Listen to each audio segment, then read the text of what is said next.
Hi, my name is Nandi. I'm a licensed midwife, a trained doula, and a mother of 3 based in Sweden. Welcome to my channel. In this video, I'm going to talk about common things that can happen after birth, focusing on the parent that has given birth. I've already made a video that was like part 1 of this, where I focus on the baby. So if you haven't watched that, go ahead and watch it after you watch this video. I'll link it below. In that, I focus on the most common things about baby and things that are really good to know when baby is born. First couple of days. In this video though, I will focus on the parent that has given birth. Alright, let's jump into it. So one thing that everybody, regardless of how you've given birth, will experience is bleeding. But the amount of bleeding varies a lot. In my experience, if you have given birth via C-section, sometimes the bleeding is a lot less than when you have bleeding if you had a vaginal birth. I think this has to do with mainly the medication you have gotten during surgery. Sometimes they give very strong medication for the uterus to contract well after surgery, and that will also decrease the amount of bleeding in postpartum. But generally, what we learn in school is like the first 2 days is like a period. I usually say that the first 2 days is more than an intense period. It's a lot of bleeding. Change your pad often and just be aware that it is a lot. Then it should slowly decrease over time. We usually say that the healing period is about 6 weeks and that there will be bleeding for about 6 weeks, but during these 6 weeks there will not be full-on blood. During 6 weeks. The first couple of weeks there will be blood like a period, and then over time there will be more of that brown old blood type of discharge. Once that has stopped and you just have a clear discharge as usual, then you know that the bleeding has stopped. Why there is bleeding is because in the uterus, where the placenta was attached to the uterine wall, the placenta now has been removed and there's a wound. And that wound is bleeding. So it's really important for the uterus to contract and become small again for that wound to close. The more the uterus contracts, the smaller that wound is and the less bleeding you will have. So it's very common that when you are breastfeeding or you have baby skin to skin, that you will experience more bleeding, and that's because your uterus is contracting during that time, and that's completely normal. You might also experience some clotting, some lumps in your blood, in your bleeding or from your vaginal blood. And this can be completely normal. I usually say when I work in the hospital, if you have been breastfeeding and you have been kind of laying down a lot and then you go to the bathroom, I don't get so worried if there are lumps coming, because usually the blood will lay in the vaginal cavity, and when you sit on the toilet that will be released and it will come out.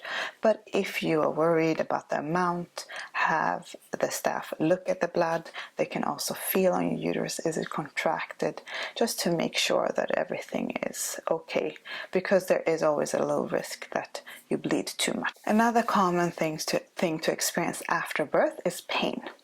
You can have a muscular pain, like a general pain in your body.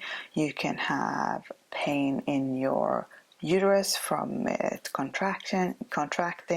You can have pain from stitches. Sometimes you don't have stitches, but your vaginal area is, it's been super stretched because the baby came out of there. So you can still have little wounds, but maybe you didn't need stitching, and that can be painful. So there can be a lot of reasons why you're experiencing pain. It's very common to take paracetamol and ibuprofen after giving birth, and have to do that for a few days. If you've had a surgical birth, whether it's a forceps is not so common in Sweden. A vacuum extraction, where they have done a cut in the vaginal area, an episiotomy in English, or if you've had a C-section, it's more common that you have more pain, of course, or if you have a very big tear. And then you should get pain medication regularly. So depending on your situation, it's also depends on how much pain you experience. But if you are pain-free and then you start feeling some kind of pain in your body, that should be something that alerts you that maybe something is up. If it is in your uterus or your vaginal area or whatever, have somebody look at it. There is always a risk of infection after a birth, because there's a lot of bacteria that could end up in wounds and so on. And if you're not sure, ask the staff and they should be able to guide you as well. Some women or moms or parents that have given birth experience a lot of constipation after birth, or sometimes I think it's not so much constipation, it's more the idea that they think they need to poo every day. And sometimes I will say, like, okay, but how do you usually poo? Or are you comfortable in pooing when you're not at home? And I will just be like, can you, is there gas being released? Then it's usually no problem. A lot of people poo when they give birth, maybe not so much, but that can also make that it takes a little longer. Also, all the organs have been pushed really high up to make space for uterus, and now they're moving down to where they used to be before. So that sometimes makes it take a little longer for the poo to start coming again as usual. If you're worried, you can always there are medications that can help with that, but sometimes I think it's more of the mental feeling of it more than the physical. Sometimes just check in, like, do I need to poo? Am I constipated, or am I just worried that I'm going to be constipated? Because if you've had a lot of stitches, that can become like a fear. Or maybe you're very constipated during pregnancy and you think that this will continue. Usually it doesn't, because the constipation during pregnancy had to do with the pregnancy hormones that made the bowels move slower. Now those hormones are gone, so usually the bowels start moving again. So don't be super alarmed if the day after birth you can't poo. If you have had C-section, you might have, or you will probably have, pain medication that slows down your bowel movement. So there is a balance there, trying to figure out, are you getting constipated, or are you just in need of something that makes it a little easier for your bowels to move. It can also take time, like I said, like for vaginal birth and for C-section, it can take time before you can poo again. One thing that I hear a lot and that worries a lot of people, and that I actually haven't read anything about, and I can't remember it being mentioned when I studied midwifery, but I hear it a lot in the postnatal ward, so I wanted to include it in this video. It's not feeling the urge of having to pee. And this seems to be quite common, and it usually alleviates itself. So a lot of people describe it as, I thought that I needed to go pee, but when I got there, I almost, like, I peed myself because there was so much pee. And then I said, okay, give it a few days, but try to go to the bathroom a little bit more regularly so you're not waiting, because right now it seems to be that connection is not really working. During pregnancy, the baby in the uterus is so big and it's been pressing against the bladder, and now that pressure is gone. So of course the body is adjusting to, oh yeah, this is how it was before. Now the uterus is getting smaller and it's not putting pressure. So it's going to probably take a few days until you feel that same sensation again. But if it continues and you feel like you're so detached from it, then you should ask for help. What I usually say when new moms address this with me is, pay attention, go to the bathroom regularly, don't wait more than 4 hours, especially if you're drinking a lot. And then if it doesn't get better by tomorrow, let me know again. Then we should do something about it. In most cases, after 24, 48 hours, they're like, oh no, I can feel it now.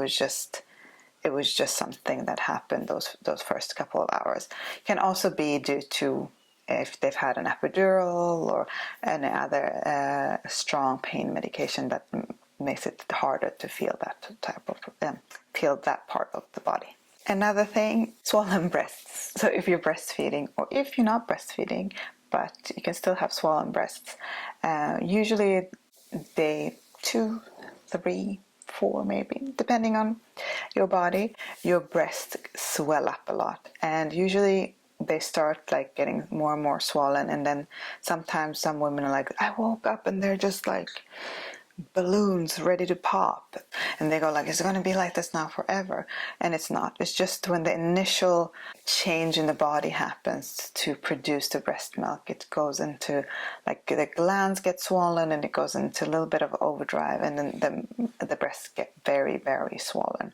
That usually goes away after a few, that intense swelling goes away after a few days, and then it will be less and less over time in your breastfeeding journey. Ask your hospital staff for tips around this, what you can do, how you can alleviate the swelling, maybe also alleviate the pain that happens with the swelling, but just know that it's completely normal.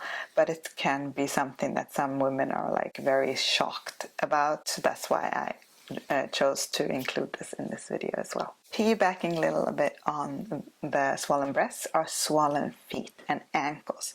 This is something that is quite common, but a lot of women don't seem to have heard about. When the breast milk is starting to be produced, the body is like holding on to fluid, and it holds on to fluid that sometimes ends up in the feet and the ankles. This also usually goes away after just a few days. What I recommend is compression socks if you have those. If you do not have compression socks, then keep your feet elevated as much as possible and move your feet, and also walking and drinking. So a lot of people are like, oh, but I'm collecting water, so I shouldn't add more water.